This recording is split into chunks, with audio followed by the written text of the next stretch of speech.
Some places on Earth are not just abandoned, they are haunted by something darker than silence, and in the ruins of Chernobyl, there are whispers that still call the living. If you want more terrifying stories like this, don't forget to like this video, subscribe to the channel, and click the bell icon so you never miss the next one. Your support keeps these nightmares alive. I will never forget the first night I spent in Pripyat. The air was heavy, like breathing through a soaked cloth, and the silence was so thick it made my ears ache. I had come here as a journalist from the States, chasing a story about illegal stalkers sneaking into the zone for adventure and profit. But the real story began when I found the notebook. It was lying in the rubble of an old classroom, pages swollen from decades of dampness. The cover was torn, but inside were the shaky handwriting and childish drawings of someone who must have been a schoolboy in the spring of 1986. I couldn't read all of it. Some parts were in Russian, some in Ukrainian, but one word appeared again and again, written with obsessive pressure: Smrt. Death. I laughed nervously when I first saw it, brushing the dust off the page, thinking maybe the kid had been playing some kind of morbid game. But that night, sitting with the stalkers around a dim fire in an abandoned apartment, the laughter died inside me. One of them, a wiry man with hollow cheeks, noticed the notebook sticking out of my bag. He asked me where I had found it. When I told him, the whole group fell silent. Then the wiry one leaned closer and whispered, "The school is not empty at night." I thought it was just local folklore. Ghost stories told to scare outsiders like me. But that night, I woke up with the sound of children's voices echoing down the cracked hallways. At first, I thought one of the stalkers had turned on a radio, but when I stepped into the corridor, it was pitch dark, and the voices grew louder, overlapping in a chorus of giggles and whispers. I followed the sound. My flashlight flickered, and every time it dimmed, I thought I saw small shadows darting just beyond the beam. The trail led me back to the school. The building loomed like a carcass in the moonlight, its windows like empty sockets. The closer I came, the stronger the voices grew, until I could make out words, Russian words that I half understood from my studies. "Zalishься тут," play with us. Stay here. When I stepped through the broken door, the temperature dropped suddenly. My breath fogged up in the air. The corridor stretched unnaturally long, as if the school itself had shifted into some other shape. And there, at the end of the hallway, I saw them. Children, dozens of them, their backs turned, standing motionless in front of a classroom door. I froze, my heart hammered in my chest, telling me to run, but something about them pulled me forward. As I approached, one of the children turned around. Its face was blurred, melted, as though the skin had been scorched away. Black sockets where eyes should be. The mouth moved, but instead of words, a high-pitched screech filled the hallway, piercing straight into my skull. The others turned too, dozens of burned faces staring at me, whispering, then laughing. Their laughter swelled until it drowned everything else. I dropped the flashlight. Darkness swallowed the hallway, and in that darkness, I felt hands, small, cold, brittle hands, grabbing at my arms, my clothes, tugging me deeper inside. I don't remember how I escaped. I only remember waking up on the cold asphalt outside the school, notebook still clutched in my fist. The stalkers told me later that I was gone for hours. They swore they hadn't seen me leave camp. When I showed them the notebook again, the wiry man refused to touch it. He just muttered one sentence, staring at the grey dawn rising over the ruined city. "They don't let go once you hear them." And I swear, even as he spoke, I thought I could still hear faint giggles behind the broken windows. I should have left the zone that very morning, packed my camera, handed the notebook over to the authorities, and taken the first bus back to Kiev. But I didn't. Maybe it was arrogance. Maybe it was the voice of a journalist telling me that if I stopped now, I would never forgive myself. Or maybe, just maybe, it was because the children wanted me to stay. That evening, The stalkers planned another trip into the heart of Pripyat. Most of them wanted nothing to do with the school, but one man, the wiry one with hollow cheeks, offered to guide me back. "If you go alone," he muttered, "you won't come out again." The two of us walked through the ruins under a waning moon. The silence pressed down heavier than before, broken only by the crunch of broken glass under our boots. As we neared the school, he stopped, clutching the strap of his rifle. "You need to understand," he whispered. "Some children never left. Their bodies were buried, but their laughter, their fear, it stayed." The building seemed darker than I remembered. Inside, the air smelled of mold and something sweet, almost like burnt sugar. I pulled the notebook from my pack, and the man hissed for me to put it away. Too late. The whispers began again. This time I didn't run. I walked straight into the hallway, past collapsed ceilings and peeling murals of smiling pioneers. The whispers grew clearer, voices overlapping, calling my name now, my name. The wiry man stayed back, muttering prayers under his breath. I pushed forward until I reached the same classroom door where I had seen the children before. My hand trembled as I touched the handle. The metal was ice cold. When I opened it, the air rushed out like a breath, carrying with it the faint sound of a school bell. Inside, desks were lined up neatly, too neatly, as if someone had restored the classroom. Children sat in every seat, small bodies facing the chalkboard. None of them moved. I whispered a greeting, my voice breaking. The nearest child turned its head slowly. Its eyes were black voids. Its face melted and cracked, but it smiled. That smile was worse than the emptiness. It was knowing, cruel, as if I had given them exactly what they wanted. One by one, the others turned too. Their mouths opened, releasing a wave of laughter, shrill and echoing, filling the room until the walls seemed to shake. My flashlight flickered violently, and in those flashes, I saw them rising from their seats, walking toward me. I stumbled back, but the door slammed shut. My chest tightened. The children surrounded me, reaching out with charred hands. Each touch burned, not on the skin, but deeper inside my mind.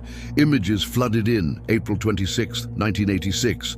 The explosion, the fire, the evacuation buses pulling away while children screamed for their parents. All of it burned into me as if I had lived it myself. I screamed, begged, prayed. For a moment, the laughter stopped. Then one voice spoke, clear and sharp, in accented English. "Stay with us." The classroom dissolved, the children blurred into smoke. And I was standing alone, the notebook open in my hands. On the page was fresh writing, words that hadn't been there before. "He belongs to us now." The wiry man dragged me out, half-conscious, swearing under his breath. We ran until the school was a shadow behind us. Only when we reached the edge of the city did he stop, panting, eyes wide with terror. "You see why we don't go there," he said. "Every stalker knows. The children are the hungriest ghosts. They want company." I left the zone the next morning. I thought distance would help, that thousands of miles would keep the voices away. But in hotel rooms, in airplanes, even back in the United States, I still hear them. Late at night, when the world is silent, I hear the faint echo of a school bell, followed by laughter. And sometimes, when I dream, I see the classroom waiting for me. Desks neatly arranged, chairs empty, just enough for one more.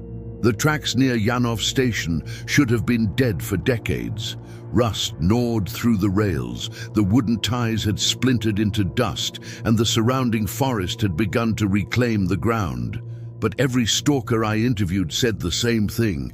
The trains never stopped running there. I didn't believe them at first. I thought it was just another zone story, like the glowing dogs or the men who vanished into invisible pits. But when I followed a small group of stalkers on their midnight run through the tunnels, I learned that some legends don't need proof. The proof finds you. There were 5 of us, our headlamps throwing weak cones of light against the cracked concrete walls. The air smelled of rust and something sharp, like ozone after a storm. One man, a broad-shouldered Ukrainian with tattoos of wolves crawling up his arms, carried a Geiger counter that ticked nervously. He seemed fearless, but he kept glancing at the darkness behind us.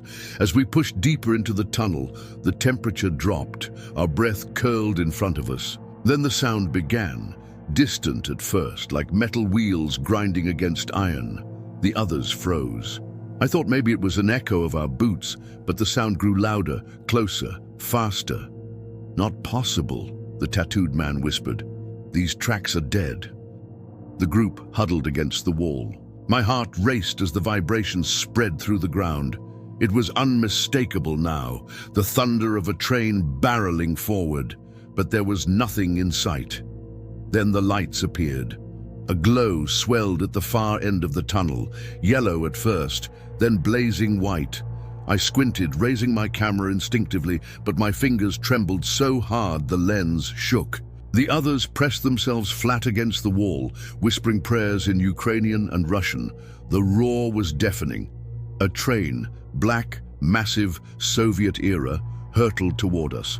I could see the numbers painted on its side, the red star above the front cabin, and yet through the steel and smoke I saw something wrong. Passengers lined the windows, pale faces staring blankly out, mouths open as if frozen in silent screams. Their eyes glowed faintly, a sickly green. I stumbled back, yelling that we had to move, but one of the younger stalkers, a kid barely 20, stood frozen in the middle of the track. His lamp flickered, reflecting in his wide, terrified eyes. The train didn't slow. It roared through the tunnel, through him, through all of us. The sound shattered the air, a hurricane of wind and screeching brakes. I felt the impossible weight of it tearing at me, pulling my body forward as if gravity itself had shifted. And then, silence. The tunnel was empty again. My lamp beam revealed nothing but rusted tracks and crumbling concrete. But the boy was gone. We shouted his name, searched the length of the tunnel, even retraced our steps back toward the station. Nothing. No trace of him, not even a dropped backpack or flashlight. It was as though he had never existed. The tattooed man grabbed me by the shoulder, his face pale under the grime. "This place takes payment," he said hoarsely. "Every time the train comes, someone must ride it." I tried to argue, tried to reason with him, but deep down I knew he was right.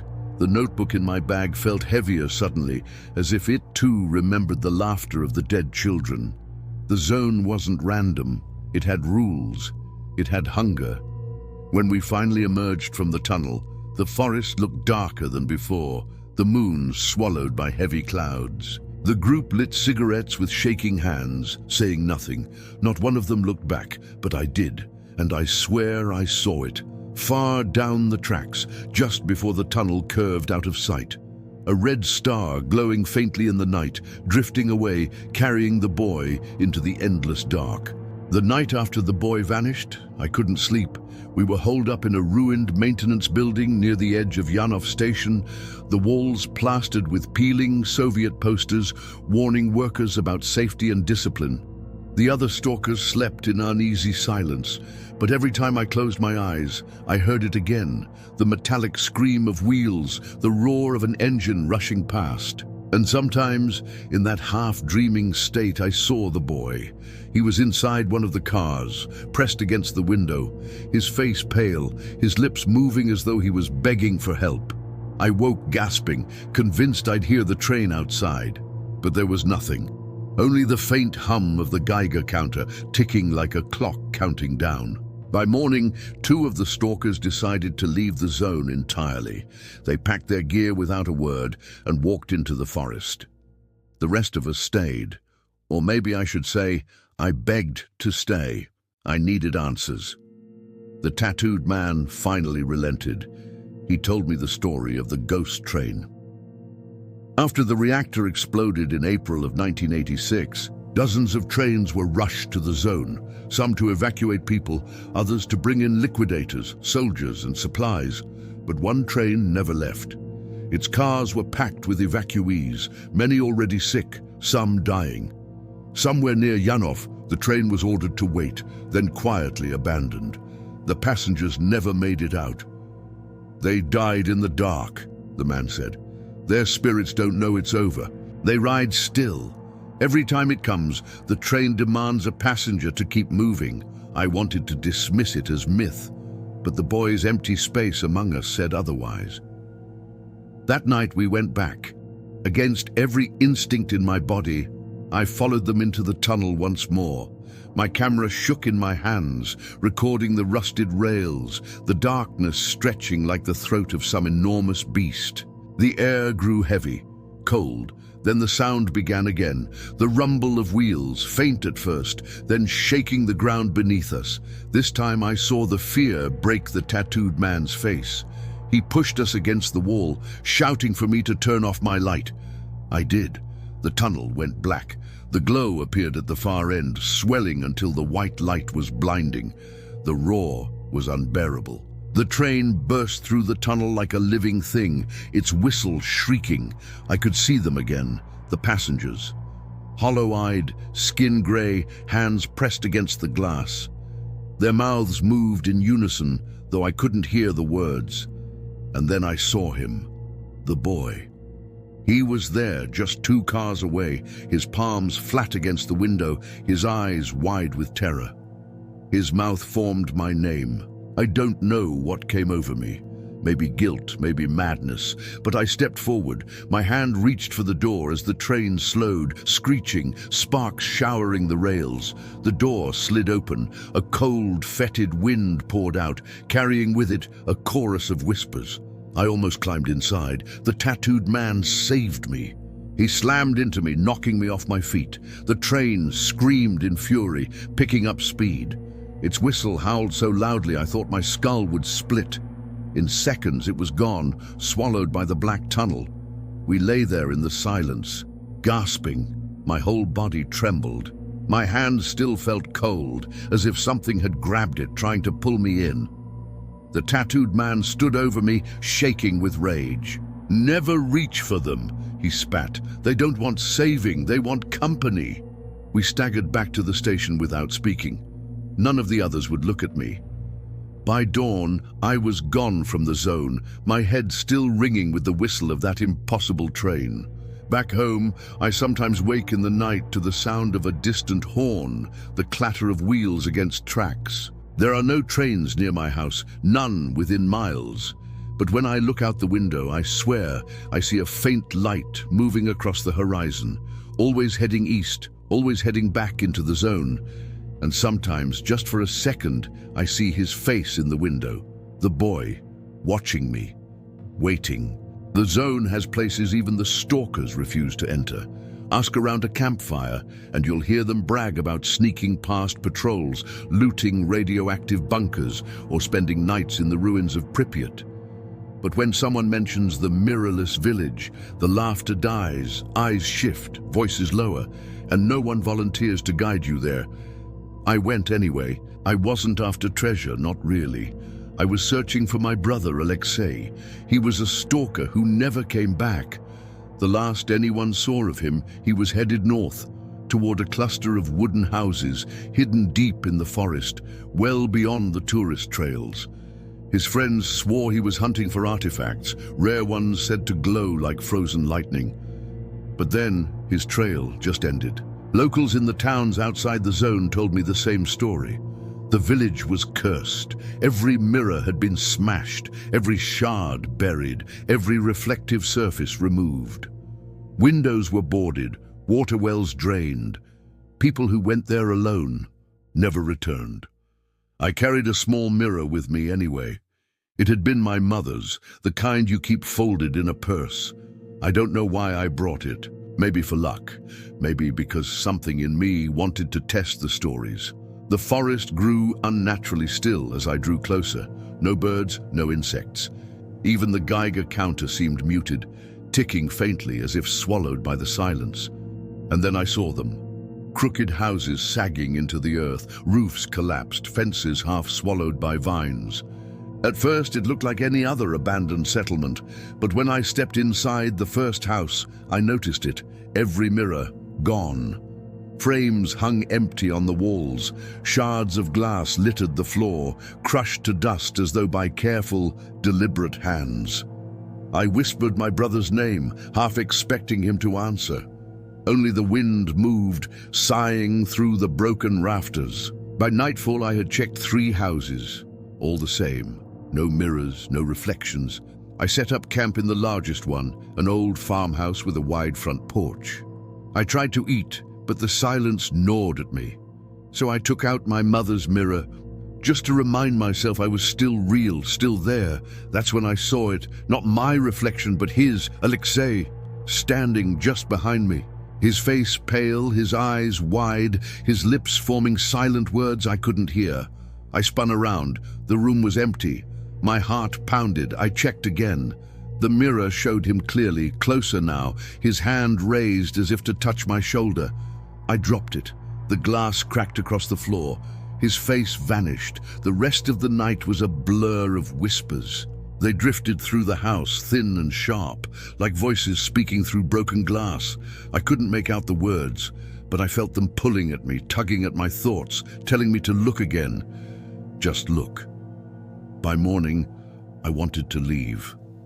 But something in me, fear, guilt, desperation, forced me deeper into the village. The houses grew stranger. Windows sealed with boards from the inside, walls covered with cloth. Even old metal pots turned upside down, as though to hide their shine.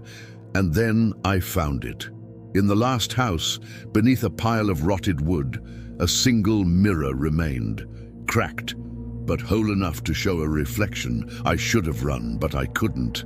My hands shook as I lifted it, and there he was again. Alexei. Only this time he spoke. I didn't hear the sound with my ears, but the words burned in my skull. Come with me. His voice didn't echo in the room. It echoed in my head, clear and sharp, like the strike of a bell. Come with me. I staggered back, clutching the cracked mirror. My brother's face was pale, eyes hollow, lips curling into a faint smile. Behind him, the space wasn't the room I stood in. It was something else. A grey forest, thick with fog, where twisted shapes shifted just beyond sight. My breath caught. Alexei, I whispered. He nodded slowly. His mouth moved again, forming words I couldn't refuse. You're close. Don't leave me. I nearly dropped the mirror again, but something stronger than fear kept me holding on. A strange warmth spread through my chest, like I was being pulled forward, not by my legs, but by my reflection. The house creaked. Shadows crawled across the walls. And then I realized it. The whispers I had heard the night before weren't coming from outside at all. They were coming from inside the glass. Dozens of voices layered together, pressed against the barrier, begging to be seen. The cracked surface quivered like liquid, and in that moment I understood why the villagers had destroyed every mirror.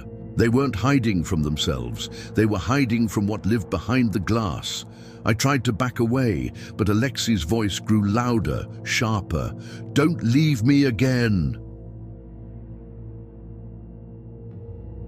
A pale, trembling arm stretched out, cold fingers brushing mine. My heart stopped. For one wild second, I thought I could pull him out, bring him back. But when I looked closer, I saw the truth. His face had changed. The pale skin peeled away, leaving something darker, black and cracked like burned wood. His smile widened impossibly, splitting his cheeks open. The hand on mine tightened, not pulling itself out, but pulling me in. I screamed, yanking back with all my strength. The mirror cracked further, splinters slicing my palms. His eyes burned with green fire as the glass sucked inward like a black hole, dragging the air from the room.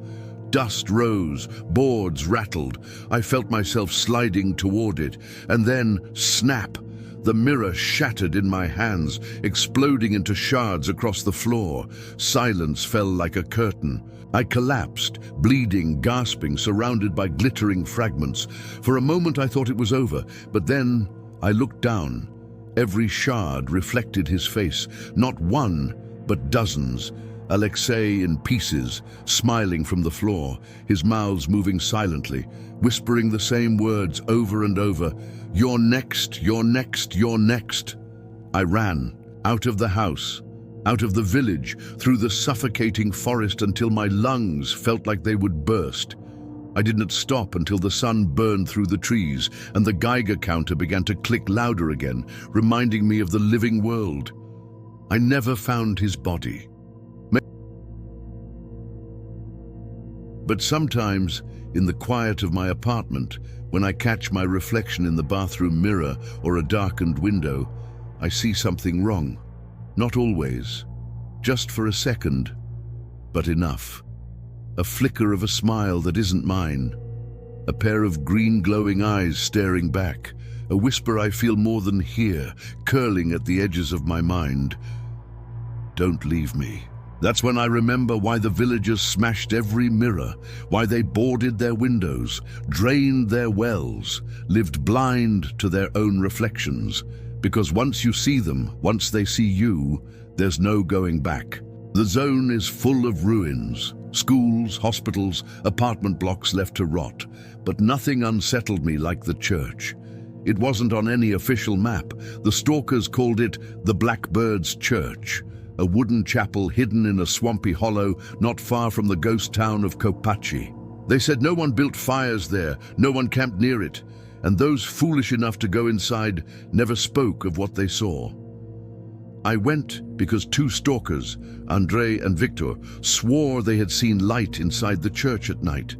A golden glow, like candles burning behind the shattered windows. No one had lit a candle in Kopachi for 30 years. We reached it at dusk, boots sinking into wet ground, mosquitoes whining in the thick air.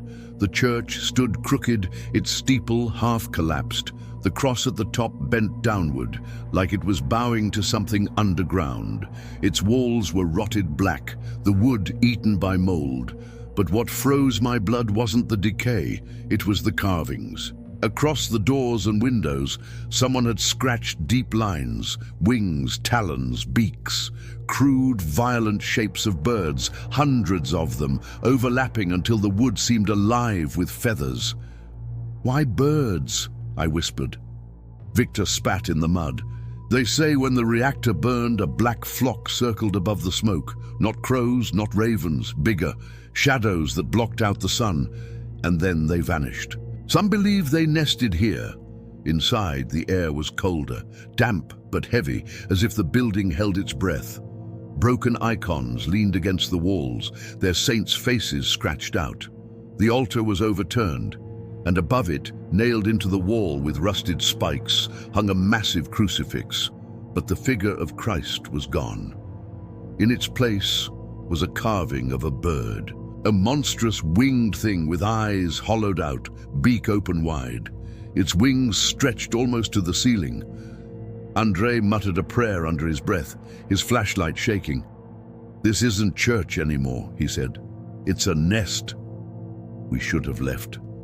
But something about the silence dared us to stay. We searched the pews, the side rooms, the crumbling loft above. And that's when the first sound came.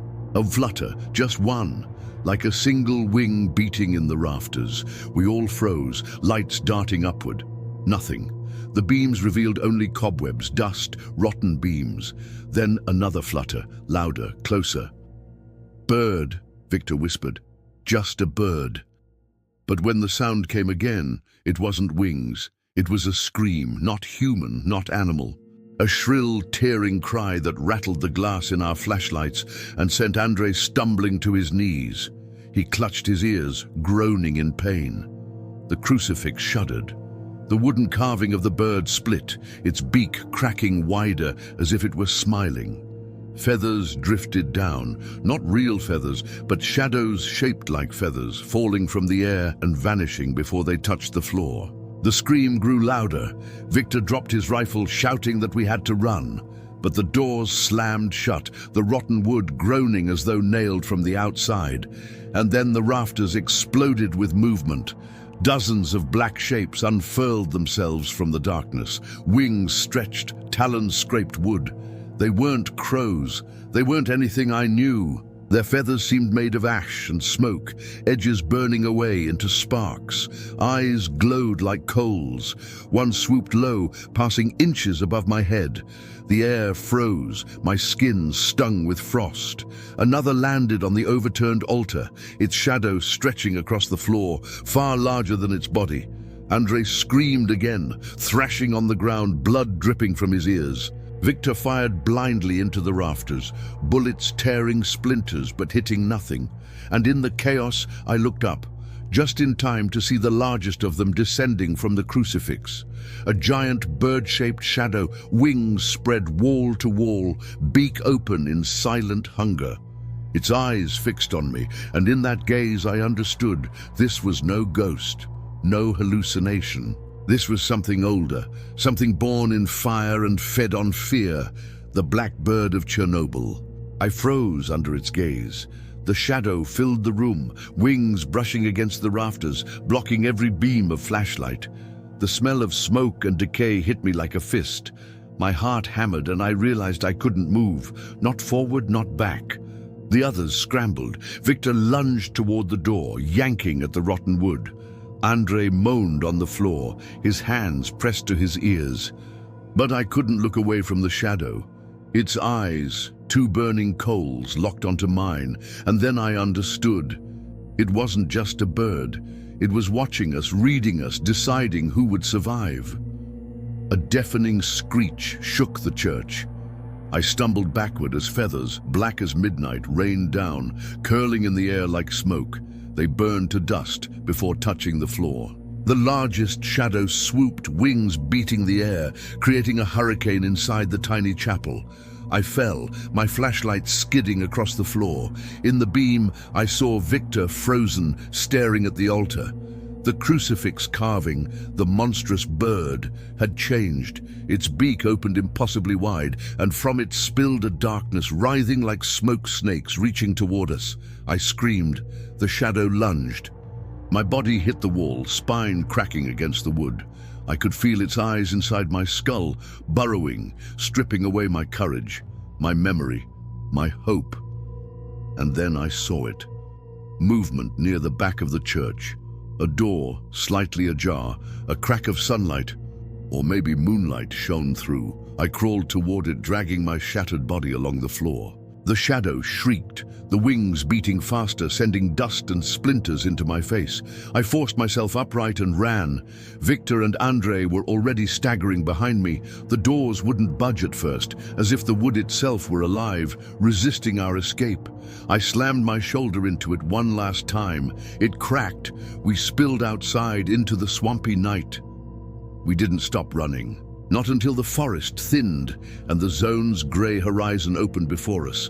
By dawn, we were miles away, panting, bleeding, shaking with cold and terror. Victor swore he would never return. Andrei refused to speak, his eyes blank with something I hope was fear and not madness. I tried to tell myself it was over, that it was a hallucination, a story gone too far in the radiation-soaked zone. But the shadows followed me. At night in my dreams I see them, the wings, the coal eyes, the darkness curling like smoke. Sometimes when I stare at the sky I think I see them far above the trees, black shapes circling silently, watching, waiting. And when I hear a flock of birds crying in the distance, I feel a pull, a reminder that the black bird is patient. It waits, it remembers. The zone has many monsters. Some you see, some you hear, and some, the worst ones, exist in the space between your eyes and the shadows of your mind. I haven't gone back. I never will. But I can't stop feeling its eyes. Even here, thousands of miles away, I sometimes wake in the night feeling the brush of wings over my face, and I hear that same screech, faint but insistent, whispering, "You belong to the nest now, and I know that one day, if I'm not careful, it will return." I thought I had seen everything the zone could throw at me. Pripyat, Yanov station, the mirrorless village, the Blackbird's church. Each horror burned into my mind. But nothing prepared me for that night. I had joined a small, illegal tour group of thrill-seekers and stalkers, all chasing stories and photos. Our guide was silent, a young Ukrainian woman named Oksana, who seemed to know every twist of the forest paths. We camped on the outskirts of the ghost town of Chernobyl, where the old apartment blocks loomed like broken teeth in the moonlight. Around midnight, the alarms went off. Not sirens for radiation, not distant warning whistles. This was a wailing that ripped across the sky, sharp, unearthly, almost human. The sound carried through the dead streets, bouncing off the concrete, echoing endlessly. The group froze. Even the most hardened stalkers whispered prayers. Oksana's face was pale, her lips tight. "It's the siren," she whispered. "Some call it a warning. Others say it's a lure." A lure. My stomach tightened. The story sounded ridiculous, but then the sky changed. A glow appeared, faint at first, like a star burning brighter than the rest. It moved slowly but purposefully, not falling, not drifting, flying. The glow grew. The closer it came, the more the streets seemed to stretch unnaturally. Shadows deepened, creeping across walls, slithering over broken cars. The wind stopped. Even the dead leaves hung in the air. The siren, whatever it was no bird, no plane. Its light pulsed in a rhythm almost alive, like a heartbeat, and with each pulse, the buildings around us seemed to shimmer, almost breathing. I was the first to notice the reflections in the windows. Not ours, something else. Faces faint but unmistakable, staring from the broken glass. Distorted, screaming silently, pressing against the panes as if trying to escape. The wailing rose in intensity. My chest hurt, my ears bled. And then I realized the shadows were moving toward us. Not human, not quite.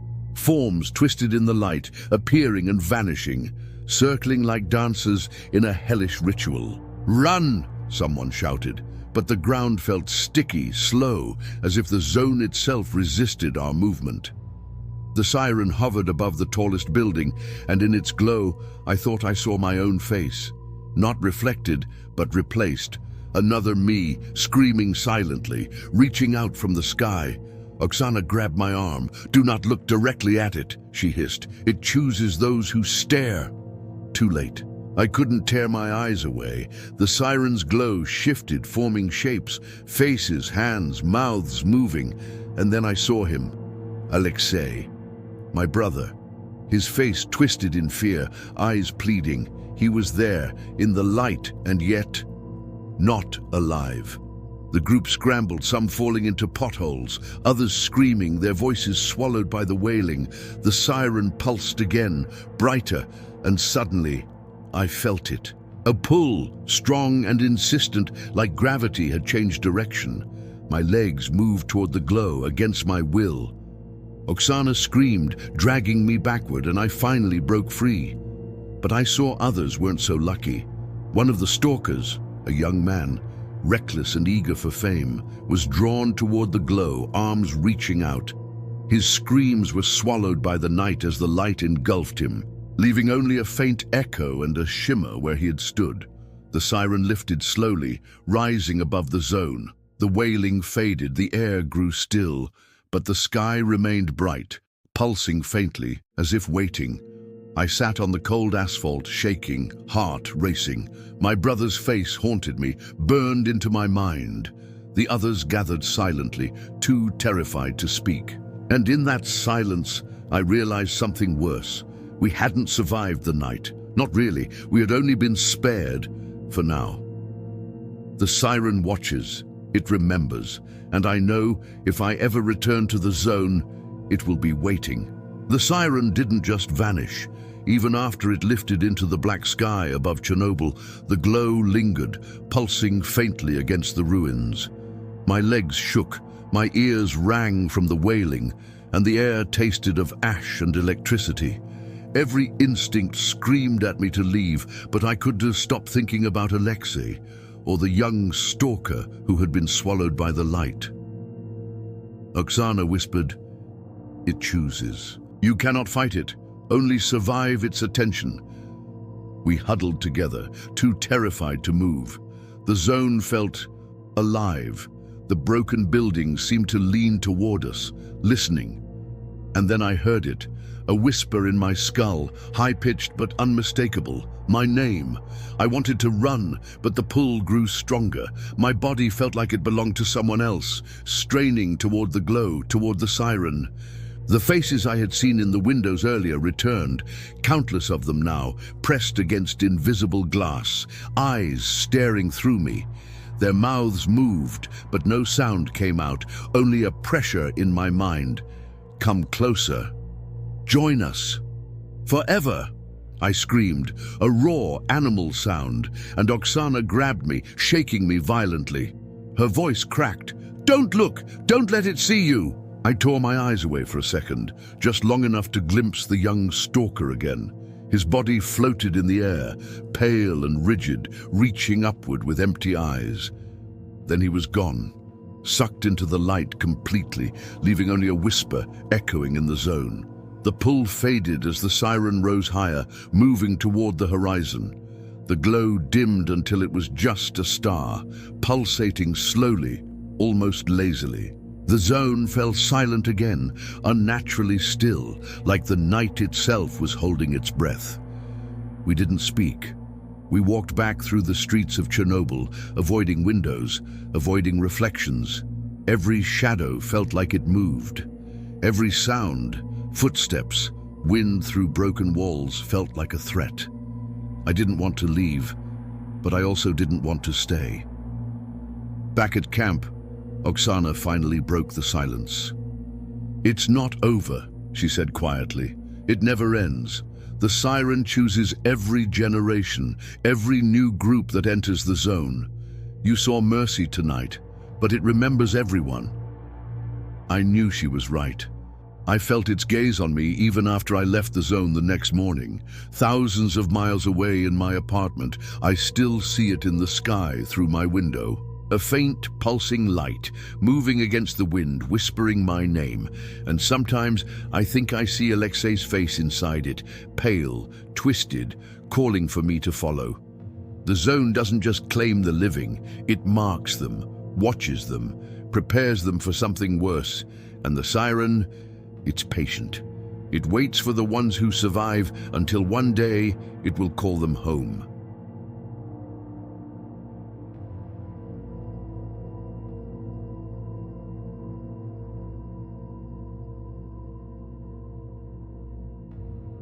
I should have known it would end like this. All the warnings, the disappearances, the stories whispered around campfires, they were threads, and I had pulled on them until the whole tapestry unraveled. The zone doesn't forgive curiosity. It doesn't forgive survivors. I returned to Pripyat for the last time, drawn by a compulsion I could neither resist nor explain. The city was colder than I remembered, its ruins grey and brittle. Windows gaped like empty sockets, the wind moaning through them like lost souls.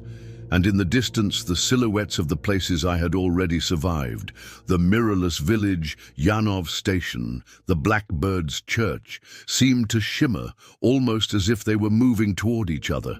I wasn't alone. Shadows moved in the corners of my eyes faster than anything human could. Figures I thought I had lost. The young stalker swallowed by the siren, Alexei's twisted reflection, the children from the school floated at the edges of the streets.